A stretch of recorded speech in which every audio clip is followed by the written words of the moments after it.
Have you ever wondered which country helped turn salmon sushi into a global favorite, not Japan?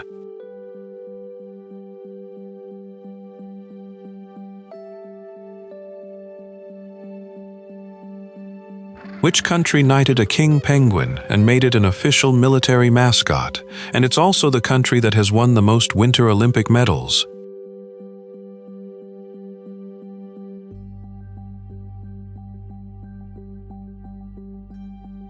Welcome to Norway, a land of extraordinary stories even before you explore its spectacular fjords.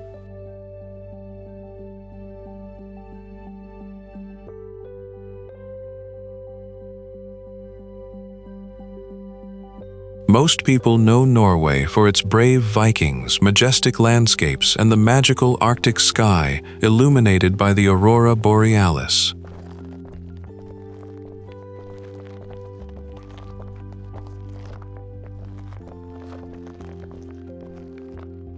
But that's just the beginning.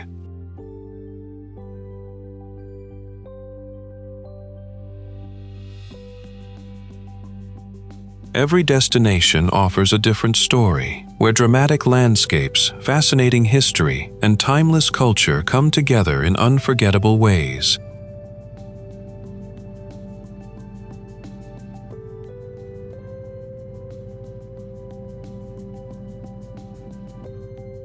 Now, it's time to explore the extraordinary places that make Norway the legendary kingdom of fjords and Vikings.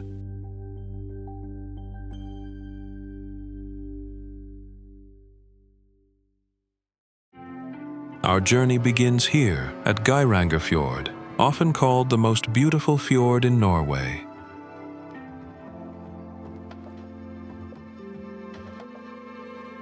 Steep mountain walls rise as high as 1,700 meters straight out of the water, closing the fjord into a narrow green corridor.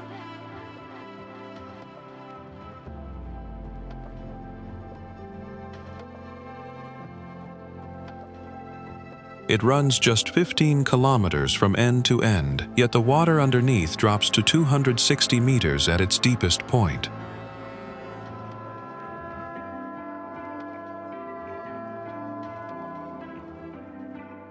Together with Nærøyfjord, this stretch of coastline earned UNESCO World Heritage status in 2005, listed as one of the finest fjord landscapes on Earth.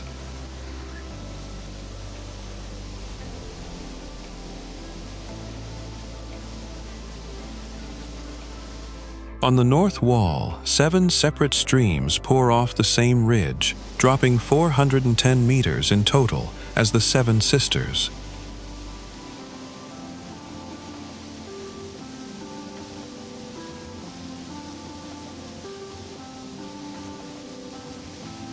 The tallest of them free falls 250 meters before it ever touches rock again.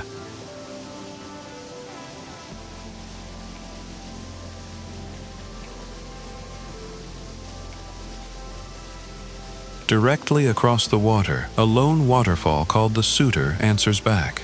Local legend says he's still trying to win the sisters' attention.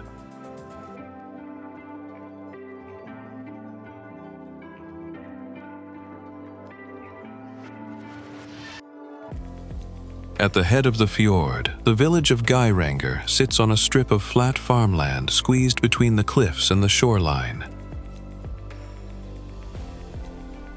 Farther along the water, small cabins and boathouses in red and yellow cluster at the forest's edge, some of the only settlements this stretch of fjord has.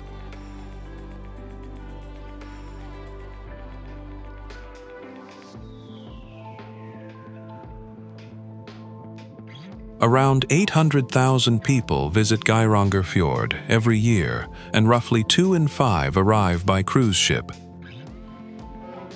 This is not really a good thing. Some landscape is overrun by tourism and argue the ships should be banned outright.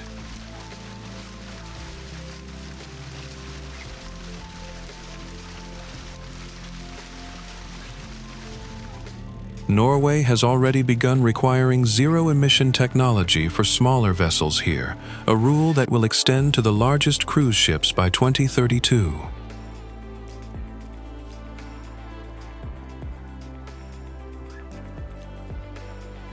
Before we head to the next spot, here's a fun question.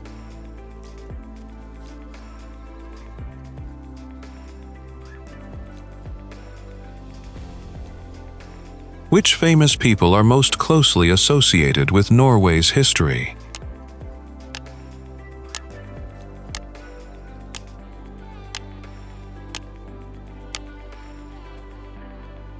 Comment your answer.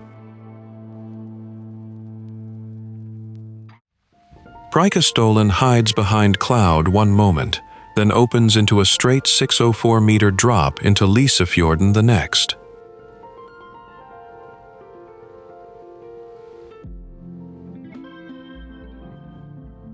This is the north side of the fjord, in Strand municipality, in Norway's Rogaland region.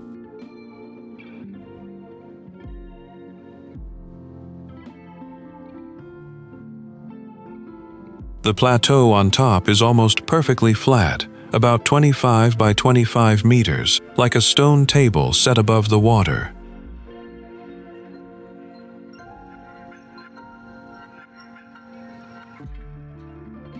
It wasn't built, it was broken.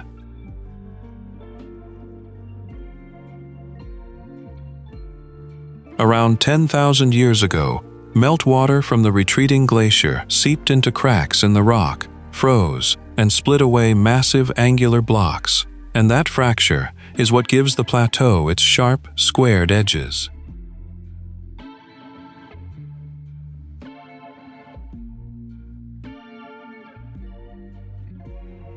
A deep crack still runs along the rock today, and geologists keep watch on it, though they say it isn't going anywhere soon.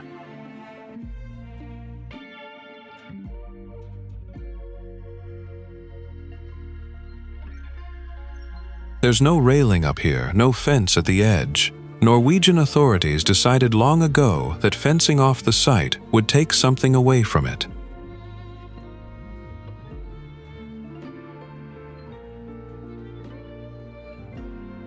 That choice puts the responsibility on the visitor. Go early if you can, check the weather and wind before committing to the hike, and wear boots with real grip.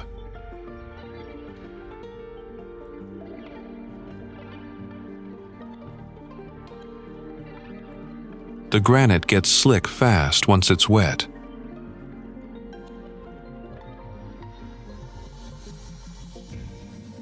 Near the edge, slow down and take your time, especially when the plateau fills up, and it does, with visitor numbers passing 300,000 in 2024 alone.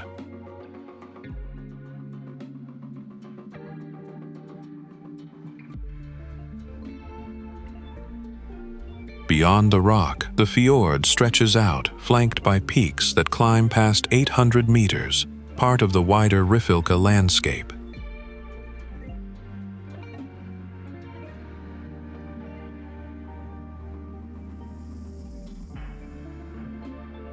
Fog, sun, wind off the water, none of it moves this rock. It's held the same flat plane since the ice let go of it.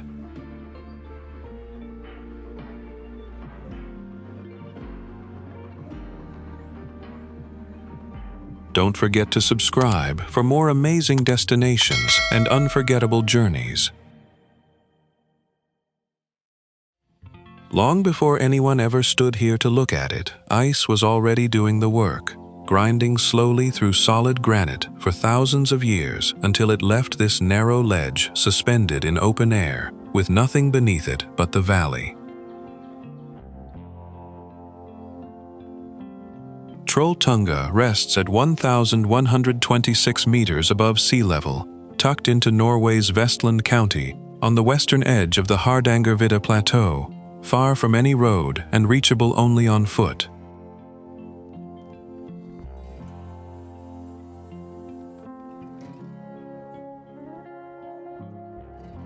Below it, Lake Ringedalsvatnet stretches out in a long, narrow band of glassy blue-green water, sitting a full 700 meters straight down from where the rock ends.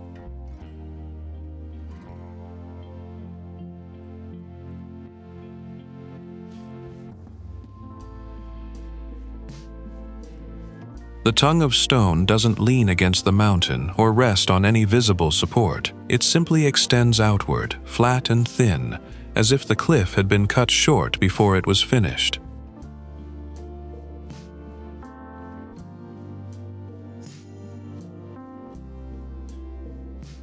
There are no railings up here, no fences, no barriers of any kind, only stone, open air, and whatever the mountain weather happens to be doing that particular hour. And that weather can turn without warning, since clear skies over the plateau can give way to rolling cloud and sudden wind in a matter of minutes.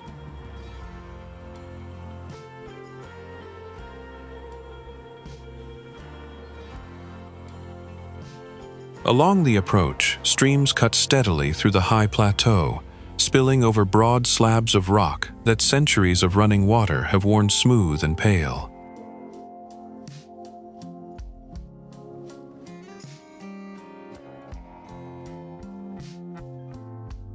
Even deep into summer, patches of snow still cling to the hollows and low ground, holding on in white streaks against the gray stone and the green moss around them.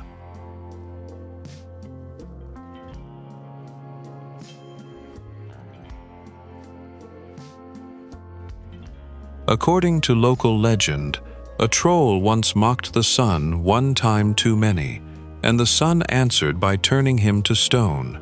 Trolltunga, the story goes, is what remains of his tongue. Like Preikestolen, Trolltunga requires good planning, solid fitness, and real respect for both the weather and the distance involved, since neither forgives carelessness.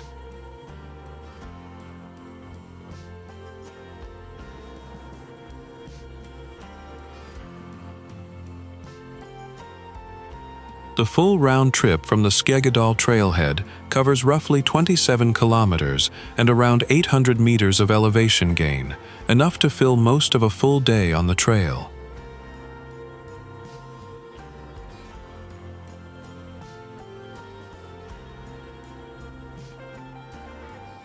By evening, when the light starts to shift and the fog drifts back in over the plateau, the whole landscape seems to hesitate, as though it hasn't quite decided yet whether to let you leave. We worked really hard to make these videos, and of course, your support is a huge motivation.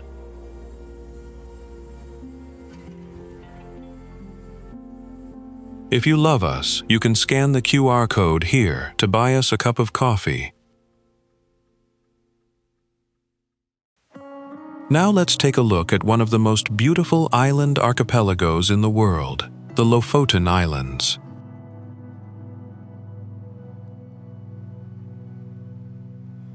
Rising above the Arctic Circle at the 68th parallel, this chain of islands stretches for nearly 110 miles along Norway's northern coast. Jagged granite peaks shoot straight out of the fjord, an unbroken wall of rock that early sailors could see from miles out at sea.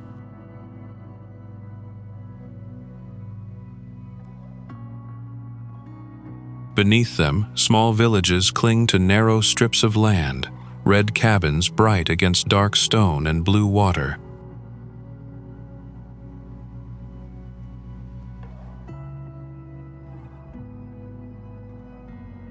Fishing boats rest quietly in the harbor, their reflections doubling the mountains in water so still it barely moves.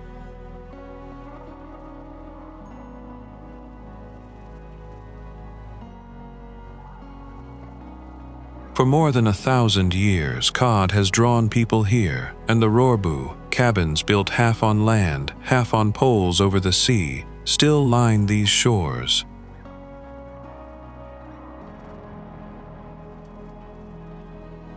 Some of that history goes back to the year 1120, when a Norwegian king first ordered lodgings built here for fishermen enduring the winter season.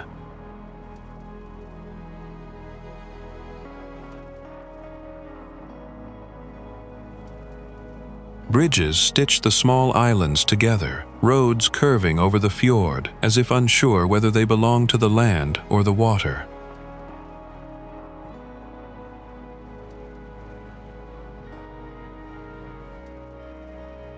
Come winter, snow reaches all the way down to the waterline, and the same peaks that stood green months earlier turn white and sharp against the sky. At sunset, the light turns, the mountains rose and gold, spilling color across water calm enough to hold it. After dark, from September through April, the aurora takes over, pale green light drifting across the silhouette of the mountains.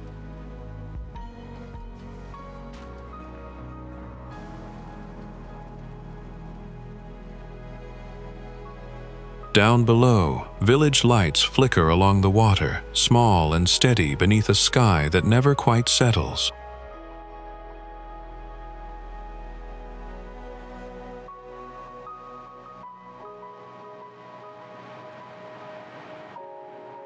I'm curious, what time is it where you're watching from? And which country are you joining me from today? Oslo sits where a fjord meets a ring of forested hills, its rooftops rising in layers from the water's edge.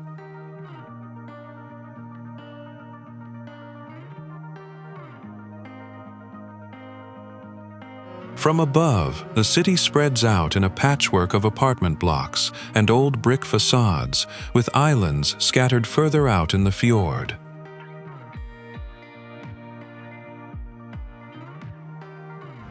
Down at the shoreline, the Opera House rises straight out of the water like a marble iceberg, its sloped roof running all the way from the harbor to the top of the building.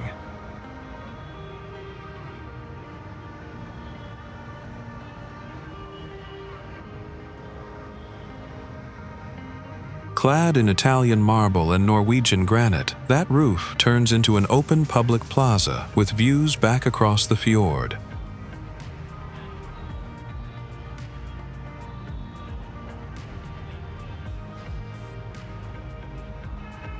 Nearby, timber-framed houses and painted wooden facades belong to Bygdøy's open-air museum, where more than 150 historic buildings were moved here from across Norway.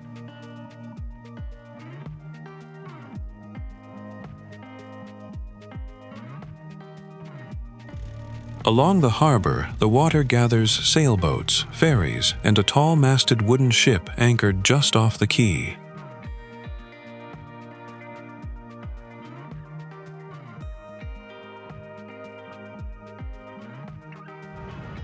Facing that same water, Oslo City Hall's twin brick towers stand watch over the port, one rising 66 meters, the other 63.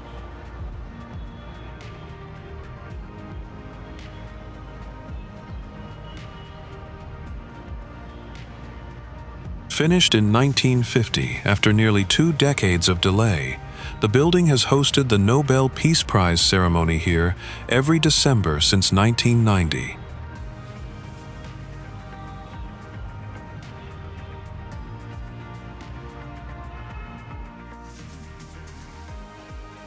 On higher ground above the harbor, Akershus Fortress has guarded this waterfront since the late 1200s. Its stone walls have never fallen in battle.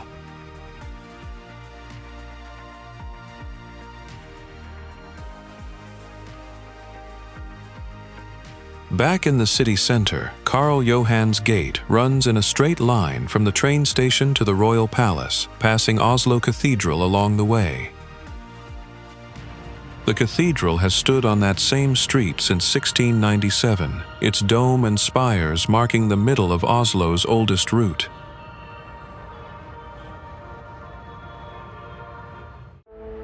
The colorful Norwegian city of Bergen is also a gateway to majestic fjords, tucked into a stretch of coastline where the sea reaches deep into the land.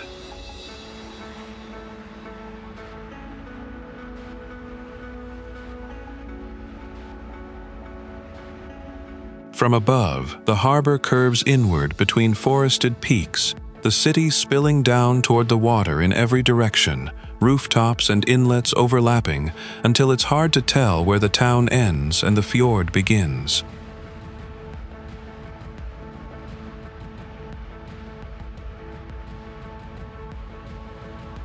Bergen is often called the city between the seven mountains, and the tallest of them, Ulriken, climbs to 643 meters, standing watch over everything below.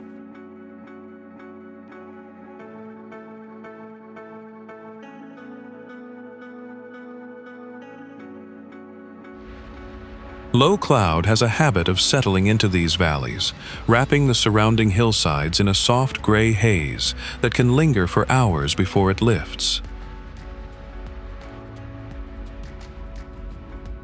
It's no accident either. Bergen is considered one of the rainiest cities in Europe, with rain falling on the city on roughly 260 days out of the year.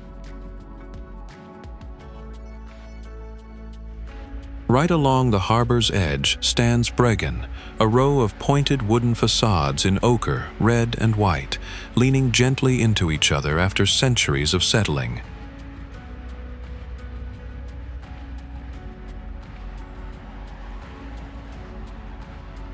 These buildings trace back to the Hanseatic League, the powerful German merchant network that ran its Bergen trading post from this very wharf starting in 1360.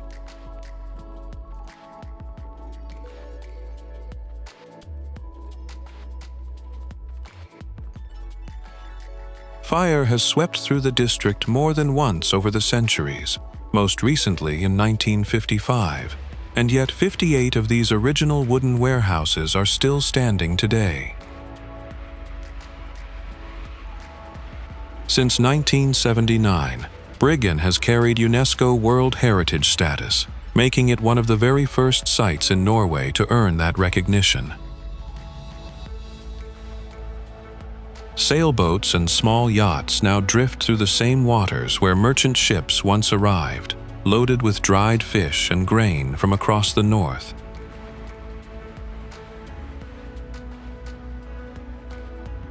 Down below, red-tiled roofs stack tightly together in overlapping rows, a texture and rhythm that really only reveals itself once you're looking down from height.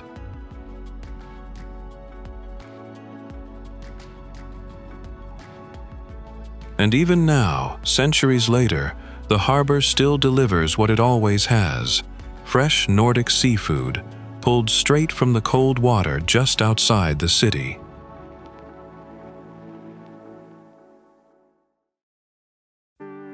This is the king of the fjords, and from above, it barely looks real.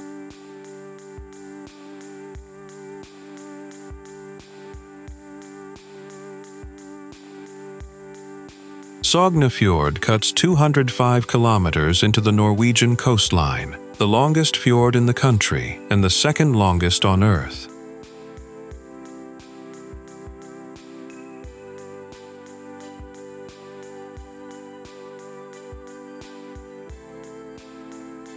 Its walls drop straight into water that reaches over 1,300 meters down, deep enough that for nearly 100 kilometers, the bottom never once rises above 1,000.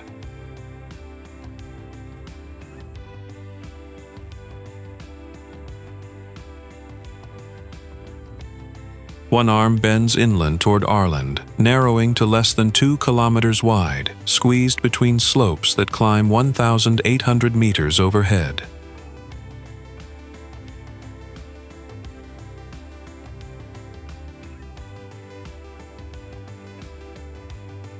Waterfalls thread down through the rock in thin silver lines, barely visible against so much stone.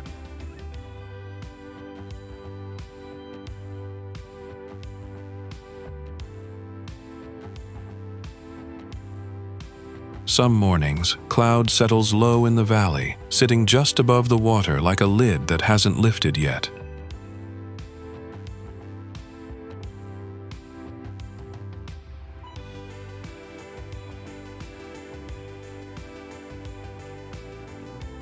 At the innermost point of the fjord, the village of Flåm sits just 2 meters above sea level, dwarfed by everything around it.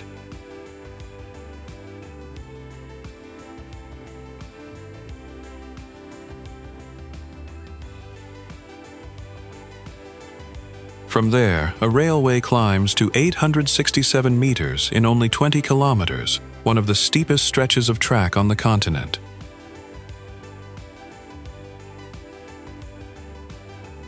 Ferries and cruise ships slip through the channel toward the harbor, small enough to disappear against the fjord walls.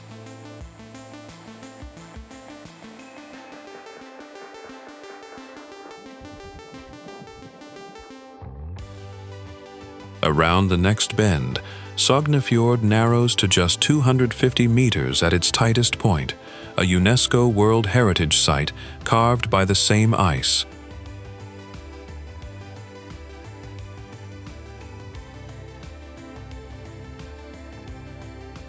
Farms and scattered rooftops cling to the narrow green shelves along the water, the only flat ground for miles.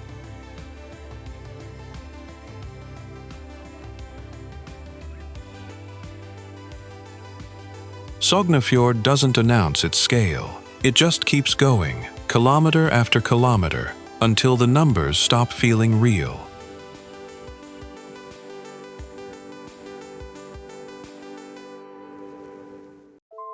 "11 hairpin bends carve straight up the mountainside, and not one of them takes the easy way."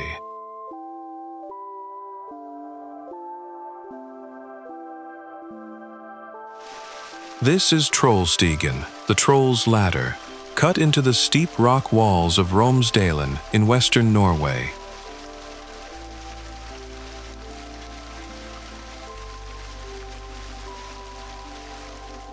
Waterfalls interrupt the climb at almost every turn, but one earns the name Stigfossen, falling 320 meters down the cliff in a single roaring drop. The road doesn't fight the mountain so much as negotiate with it, switching back 11 times to gain 858 meters in barely 8 kilometers.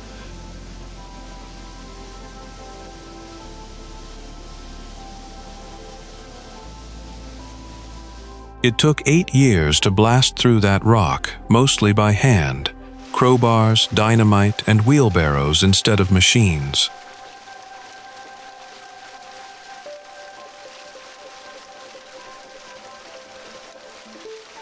King Haakon VII opened it in July of 1936, and the mountain has barely settled since.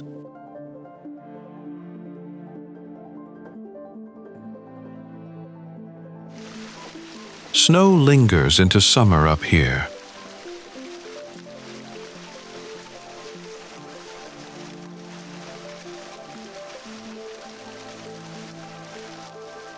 Below, meltwater keeps arriving all season, feeding the same river the road climbs beside.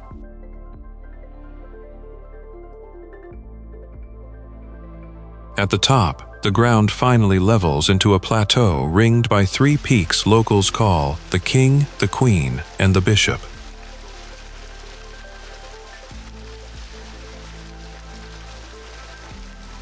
A viewing platform reaches out 200 meters above Stigfossen, built in steel and glass so the drop stays visible underfoot.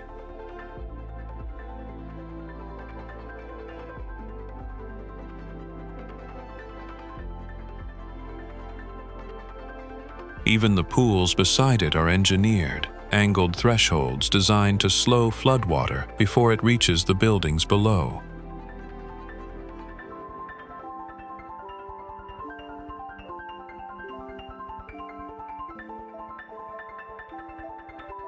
Every one of those 11 bends still carries the name of the foreman who built it, a signature written into a road that gave a mountain a staircase.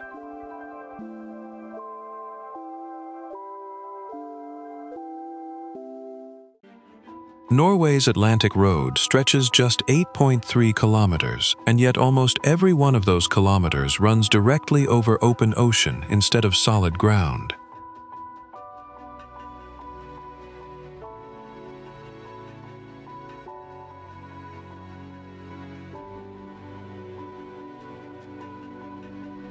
Eight bridges and a chain of low causeways link small islands and bare skerries together, stitching the island of Averøya to the mainland between the villages of Korvåg and Vevang.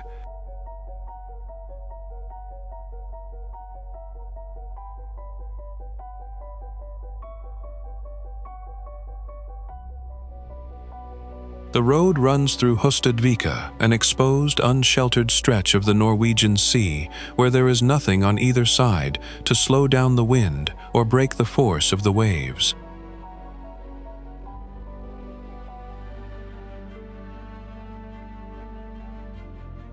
Out here, the coast offers no shelter at all.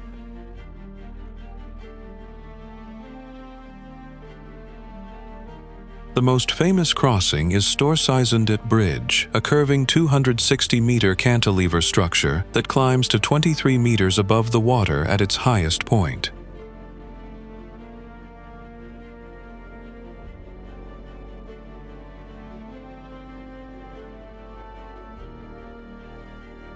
From certain angles, its deck appears to lift straight off the causeway and disappear into empty sky, which is exactly how it earned the nickname, the Bridge to Nowhere. Crews spent 6 years building the route, from 1983 to 1989, pouring concrete during brief calm spells and pulling equipment back whenever a storm moved in off the Atlantic.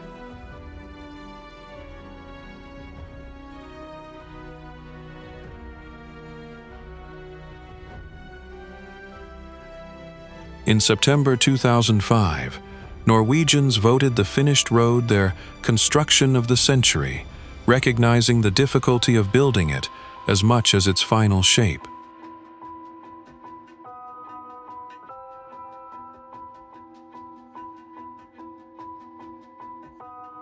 The road itself never runs straight for long. It dips low across the rock fills, then rises again to clear the next channel, slipping behind one islet only to reappear on the far side of the next.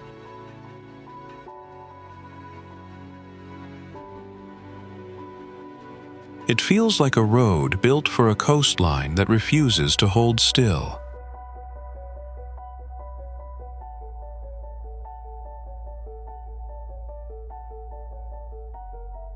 To the east, the peaks of the Romsdal Mountains rise up behind the water, framing the scattered islands in dark, uneven silhouettes against the sky.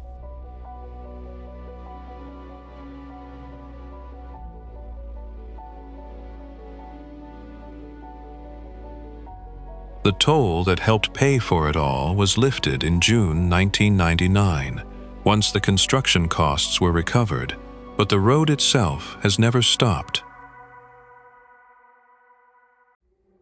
High above the Arctic Circle, on an island tied to the mainland by a single bridge, Tromsø is the largest city for hundreds of miles.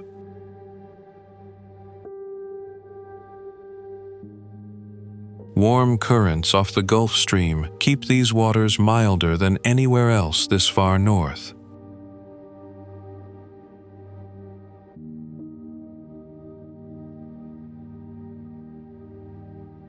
The harbor tells two stories at once: wooden houses in red, yellow, and white, glass and steel rising just behind them.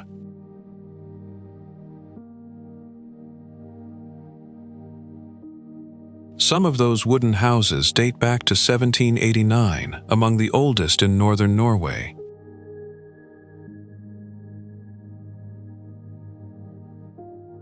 Across the strait, the Arctic Cathedral rises in 11 aluminum-coated concrete panels, built in 1965 and shaped after the landscape around it.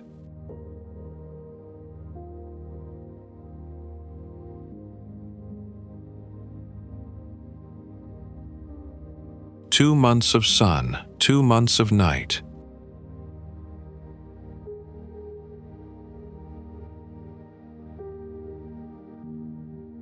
From late May to late July, the sun never fully sets.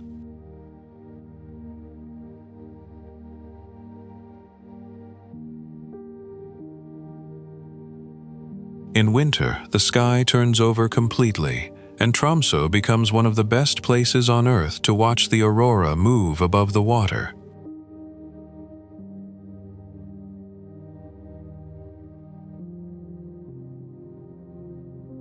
Ice takes the fjords slowly, forming wide sheets that hold until the current breaks them apart.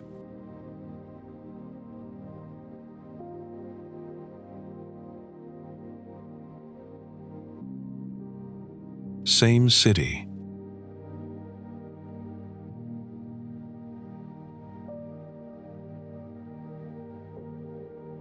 Two entirely different worlds.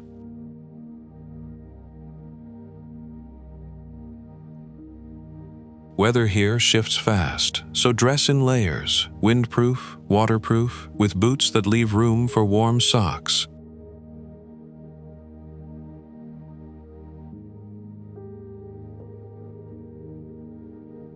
Whatever season finds you, Tromsø hands you the Arctic all at once.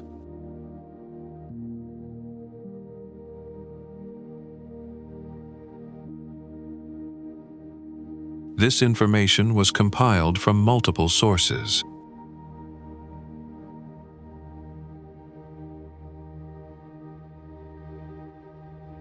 If there are any inaccuracies, please share your suggestions in the comments below. Kjerag doesn't ease you in.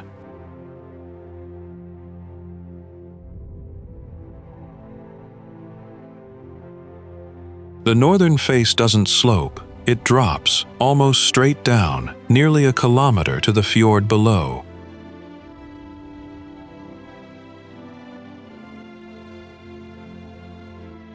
At 1,132 meters, it's the highest point above Lysefjorden, and from up here the water looks impossibly far away. Then there's the boulder.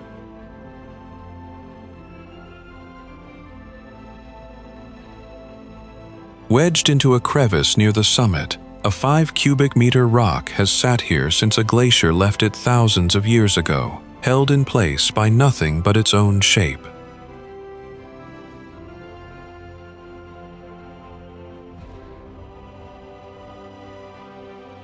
Below it, 984 meters of open air, then the fjord.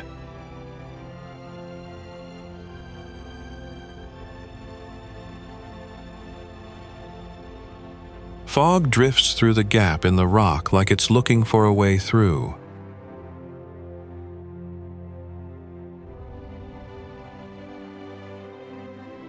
Snow still sits in the cracks of the plateau long after summer has taken over everywhere else.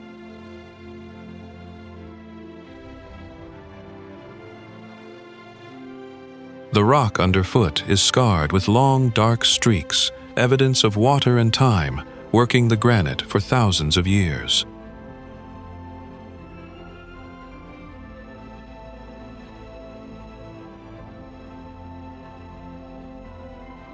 Far below, a road switches back on itself again and again down the mountainside, the only way in or out of the isolated village at the fjord's edge.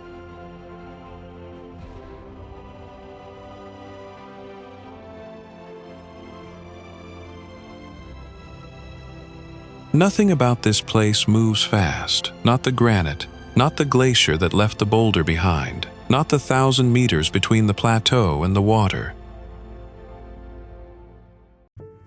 Nærøyfjord doesn't open up the way most fjords do. It closes in, the mountains leaning closer with every bend until the sky above narrows to a ribbon.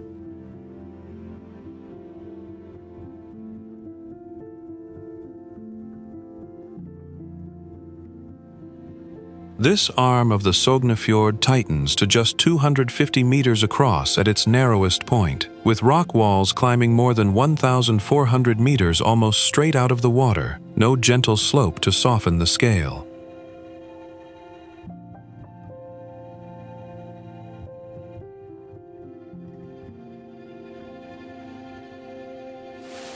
Waterfalls thread down those walls from the high snowfields to the surface, thin white lines cutting through gray stone and dark green forest.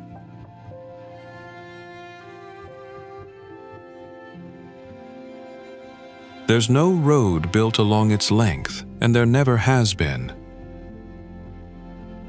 Even now, the only way to take in the fjord from end to end is by water, gliding past cliffs a car could never reach.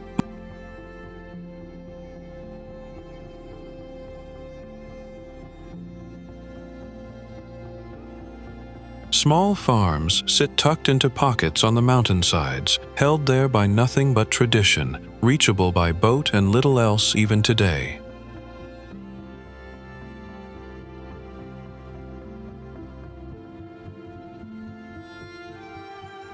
In one season, the peaks are buried in snow that reaches down to the waterline, turning the whole valley pale and still.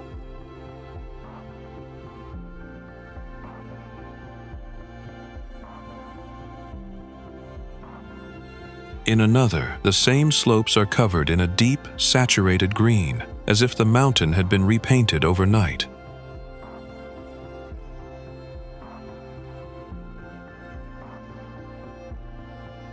The water underneath barely moves, calm enough that it holds the mountains upside down on its surface, doubling everything above it.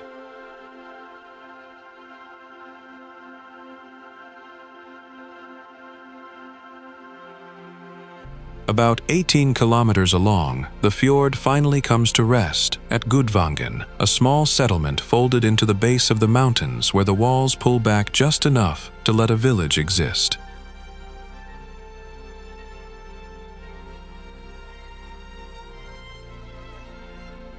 Nærøyfjord itself is only one branch in a much longer chain. It flows out of the Arlandsfjord, which flows out of the Sognefjord, the longest fjord in Norway.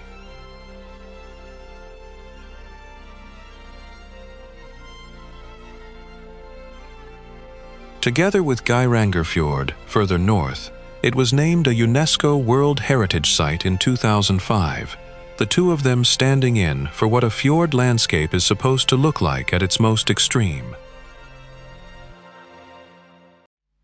Ice this size doesn't just sit on a mountain, it swallows one.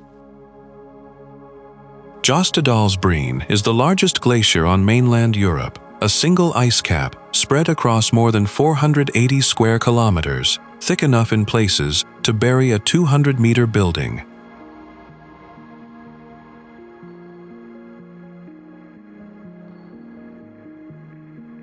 From below, it looks like a wall.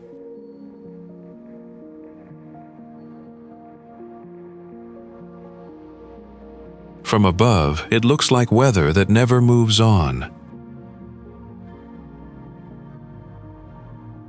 This is a temperate glacier, meaning it sits at the melting point from its surface all the way to its base. It never fully freezes solid. That's why water is always finding a way out, threading down bare rock as waterfalls, pooling into rivers that run an impossible turquoise from ground-up glacial silt.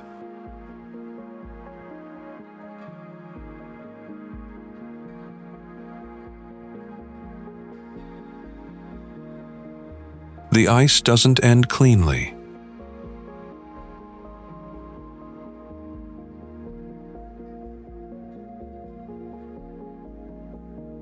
It fractures into blue crevasses, hollows into caves, breaks into blocks the size of houses where the glacier can't bend anymore and simply cracks.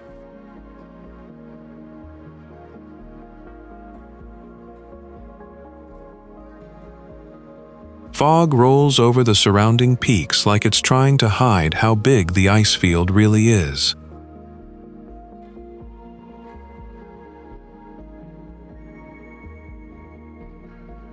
Below the glacier, the valleys turn green almost instantly, farmland fed by the same water that just came off the ice.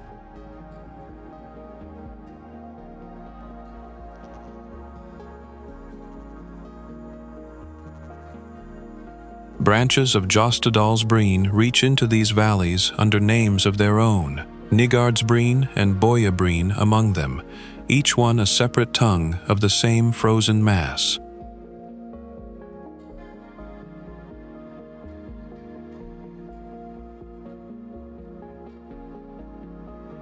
The highest point in the park, Lodalskopa, climbs to 2,083 meters, but the glacier plateau feels endless in every direction you look.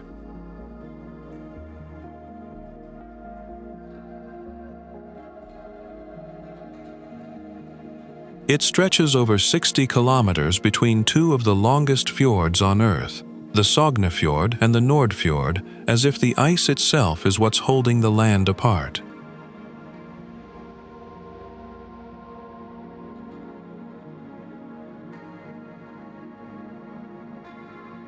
Jostedalsbreen isn't retreating quietly.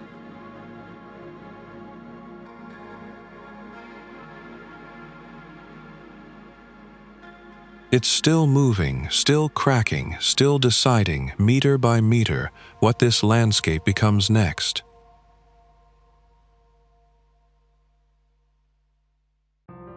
Ålesund doesn't look like it belongs on this stretch of Norwegian coastline at all.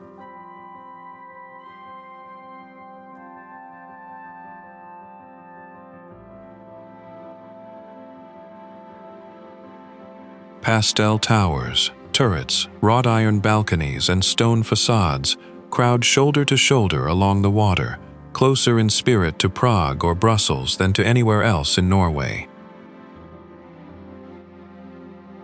That elegance exists because of a disaster. On January 23, 1904, a fire swept through the old wooden town in the middle of the night and reduced roughly 850 houses to ash within hours. More than 10,000 people woke up with nowhere to live.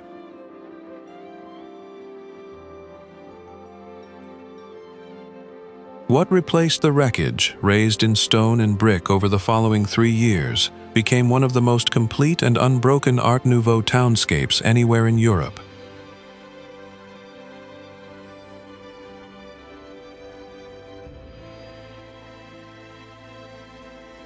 At the heart of it runs the canal known as Brosendet, where every gabled roof, arched window, and painted wall folds back onto itself in the water, so still on calm mornings that the reflection looks more finished than the buildings themselves.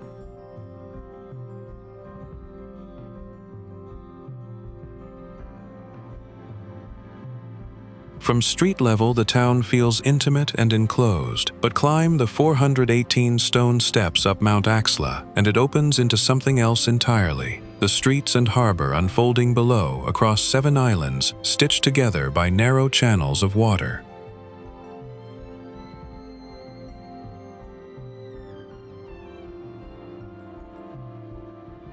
From that height, the Sunnmøre Alps close off the horizon to the south, jagged and often dusted with snow, while the fjord stretches west into a scatter of low islands fading into the sea.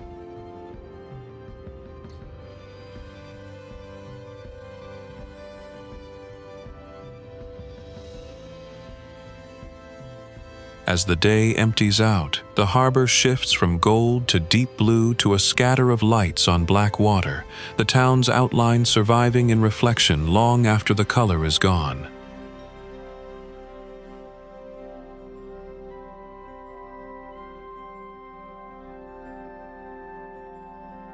Cruise ships and small fishing boats share the same narrow harbor without any apparent hierarchy between them, the working town and the visited town occupying the same few hundred meters of water.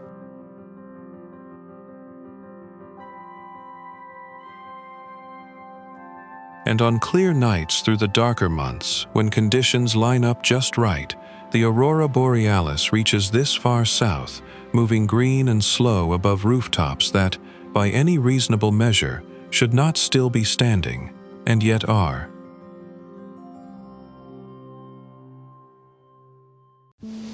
Hardangervidda is Europe's largest mountain plateau, spreading across roughly 6,500 square kilometers of bare rock, snow, and open sky.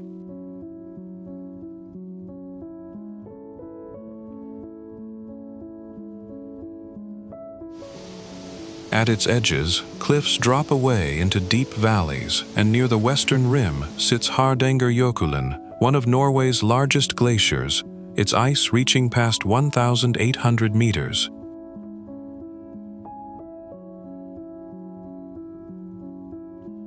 The rest of the plateau sits far lower, at an average elevation of around 1,100 meters, flat enough to watch weather roll in from a distance.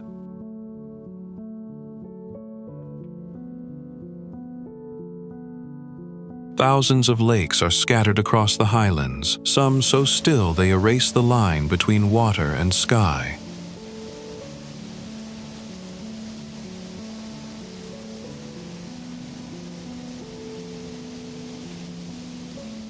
In places, ice still floats across the surface long after the snow elsewhere has melted.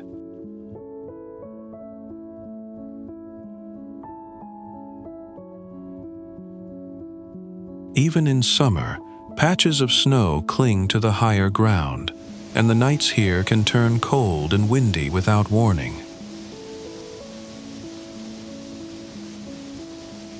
A network of DNT huts is scattered across the plateau, and staying in one on a night like that is worth planning for.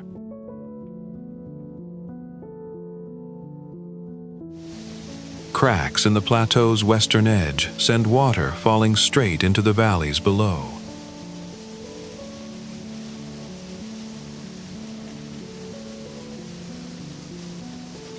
The Bjoreo River gathers here and drops 182 meters at Vøringsfossen, one of the most famous waterfalls in Norway.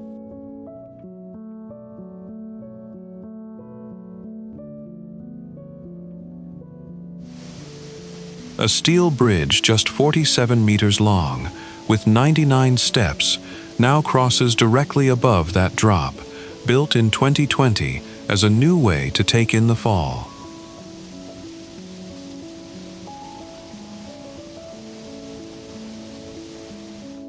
Lower down, the terrain turns green and more waterfalls cut through birch forest on their way to the fjord.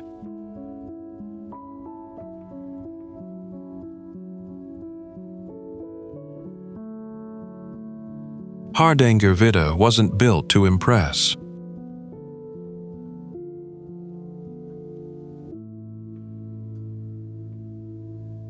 It just never stopped being wild.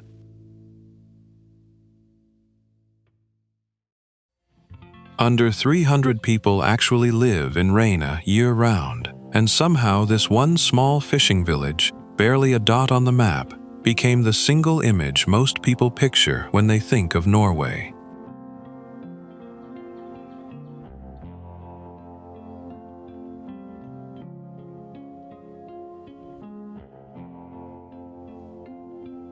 The peaks rising behind it come straight out of the sea with no warm-up and no foothills. One moment there's water, the next there's a wall of granite going almost straight up.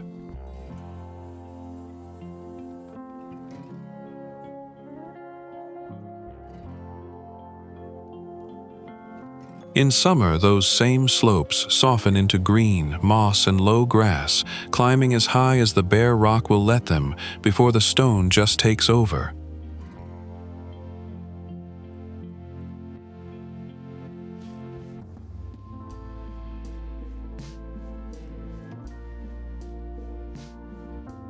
Winter undoes all of that work in a season, burying the slopes in white until the fjord below is the only thing on the whole landscape still holding onto its color.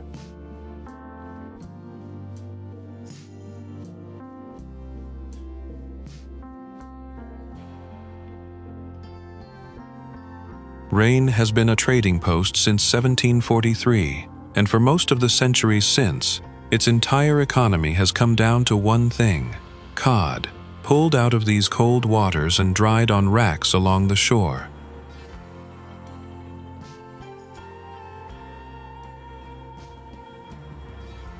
The village itself isn't really one piece of land.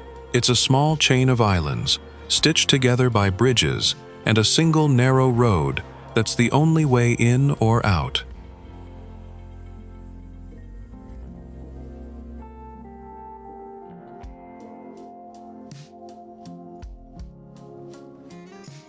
Red cabins stand on wooden stilts right over the water, built originally for fishermen who needed to live close to their boats, long before anyone came here just to photograph them.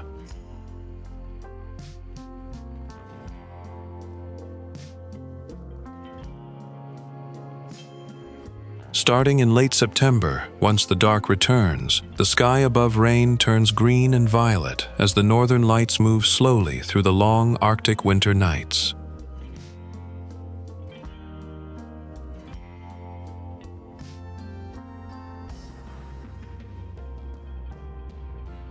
Come back in June, though, and that darkness disappears completely. The midnight sun keeps the fjord glowing long past midnight, like the day simply forgot to end.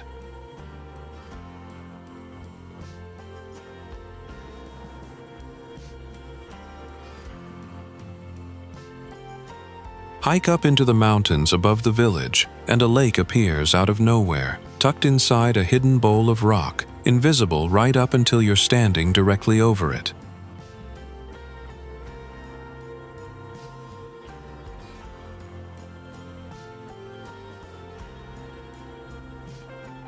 Fog moves through these peaks fast, rolling in to swallow entire summits whole and then clearing again within minutes, as if the mountains were never covered at all.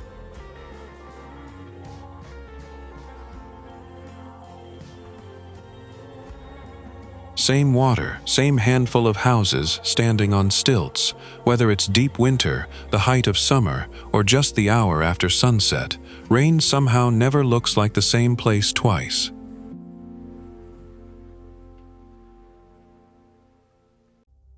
A single train winds its way through a valley that's boxed in on both sides by steep, forested cliffs.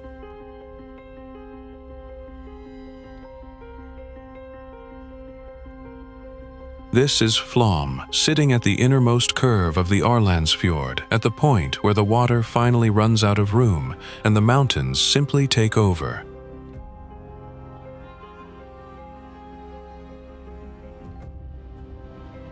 Every year, close to 450,000 visitors make their way through, nearly all of them drawn by one single railway line.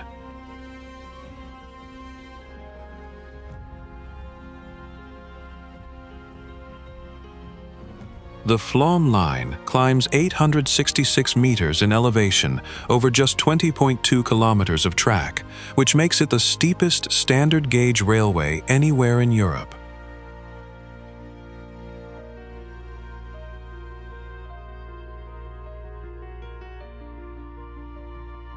Along the way, 20 separate tunnels are cut straight through the rock, and in places the train passes close enough to waterfalls that you could feel the spray through an open window.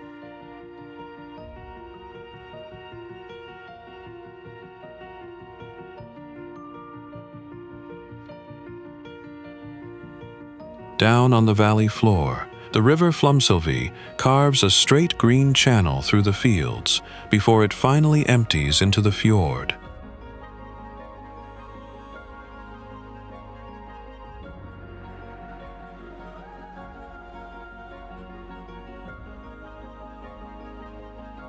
At the harbor, cruise ships far longer than the village itself pull in and dock against a backdrop of mountains rising almost 1,800 meters straight up out of the water.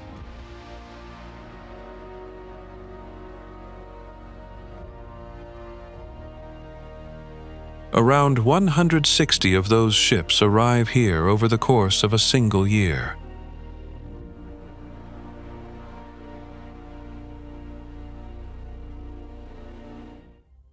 Snow holds on stubbornly at the highest peaks long after the valley below has already turned green for summer.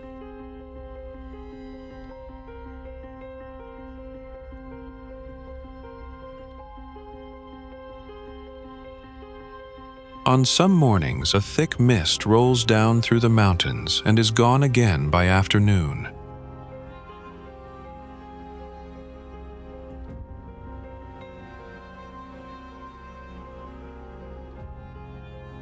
It's the same fjord and the same rail line every time, but somehow the light here never repeats itself twice. Fog rolls in over Nordkapp without warning, swallowing the cliffs whole one moment and clearing to open ocean the next.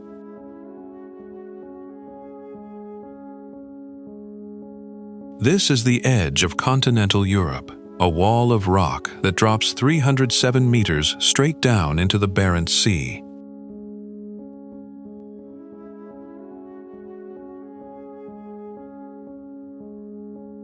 Richard Chancellor, an English explorer searching for a northeast passage to Asia, rounded this point in 1553 and gave it the name North Cape.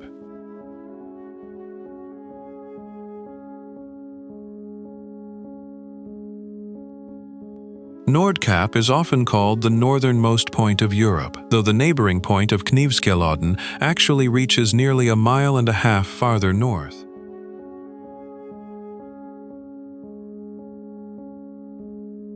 From up here, the nearest land in any direction north is the North Pole itself, still more than 2,100 kilometers away.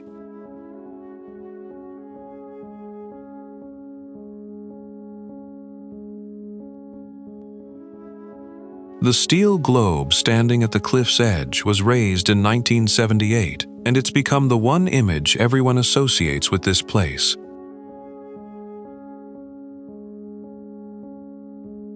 Its rings are set on an axis, tilted to match the Earth's own, a small detail that turns a photo prop into something closer to a compass. Below the plateau, the road climbs and dips through empty tundra long before it ever reaches the top.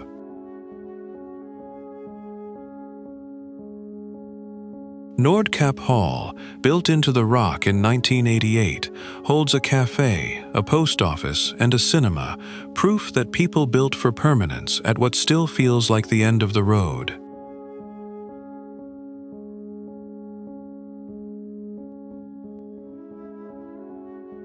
From mid-May to the end of July, the sun never sets here at all. The midnight sun just circles overhead instead of dropping below the horizon.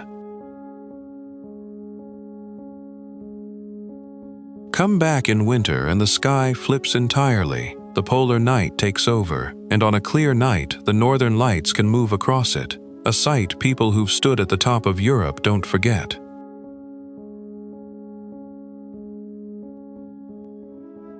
Around 200,000 people make the trip north each year, all for the same view, nothing but Arctic water, all the way to the horizon. At 78 degrees north, Svalbard is closer to the North Pole than to mainland Norway.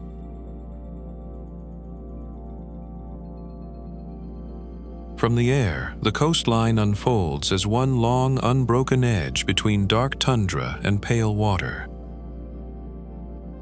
Ice built this place, and ice still owns most of it. Glaciers cover roughly 60% of the land, leaving only a thin strip of green for anything else.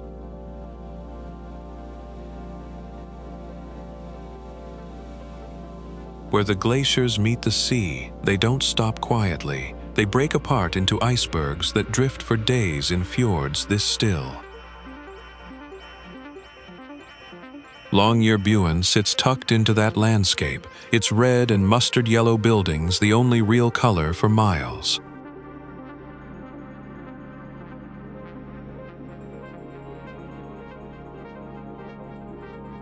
This town exists because of coal, first dug out of these mountains back in 1906. For over a century, mine shafts and a lone coal-fired plant kept the lights and heat running here, until the last mine closed for good in 2025.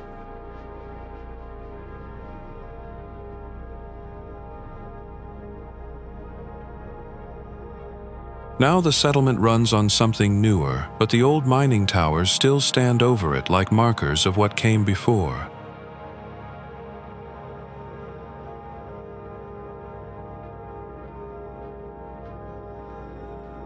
From April to August, the sun never sets at all, and the mountains hold their light through what should be midnight.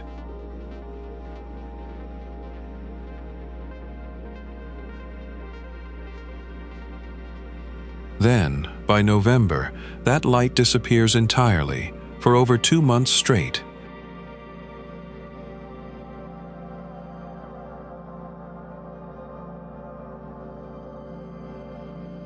In between, for a few short weeks, the tundra turns green, and the same valleys that were buried in white are suddenly walkable.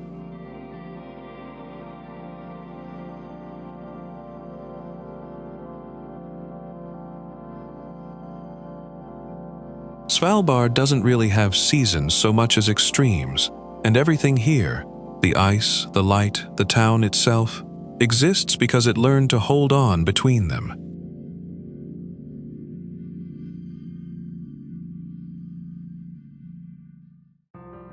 Senja doesn't rise gently. It cuts straight up from the fjord, a blade of rock locals call the Sail of Senja.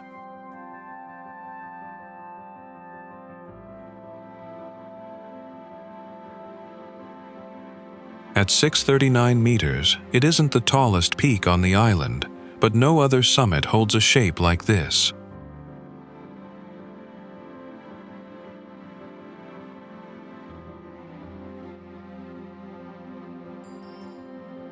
Below it, the water of Mefjorden sits still enough to double the mountain in reflection.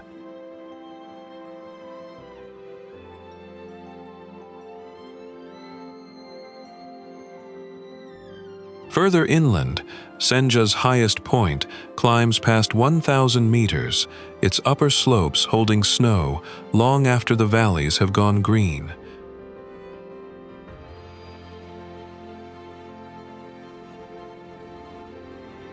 Cloud doesn't just pass over these ridges, it pools in the fjords beneath them, thick enough to bury entire coastlines from view.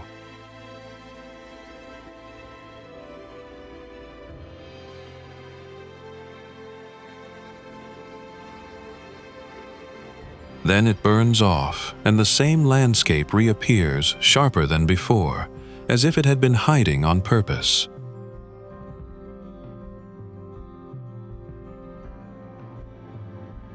Senja is the second largest island in Norway outside Svalbard, and its coastline behaves like two different countries.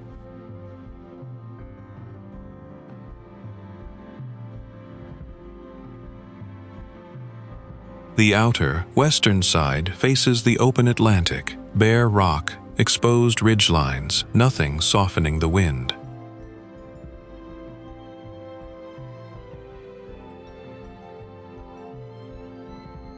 The inner side answers with turquoise shallows, scattered skerries, and water so clear the seabed shows through it from above.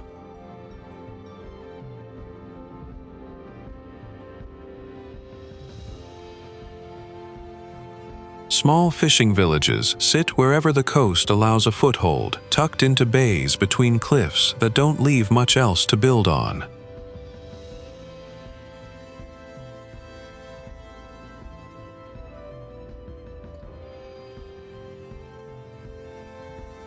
A narrow beach of pale sand breaks the pattern entirely, backed by green hills instead of stone.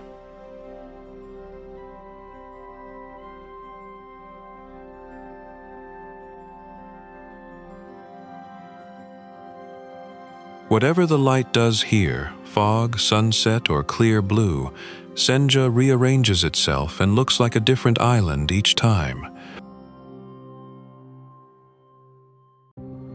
From majestic fjords and towering mountains to Arctic wilderness and vibrant coastal cities, Norway is a country where nature reveals its most extraordinary masterpieces.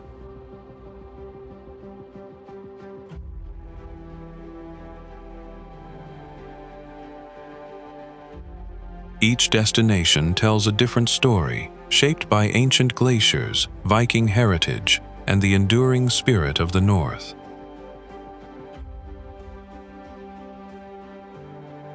Together, they create a land of breathtaking beauty, rich history. We hope this journey has inspired you to discover the magic of Norway for yourself. Don't forget to like, subscribe, and join us as we continue exploring the world's most incredible destinations.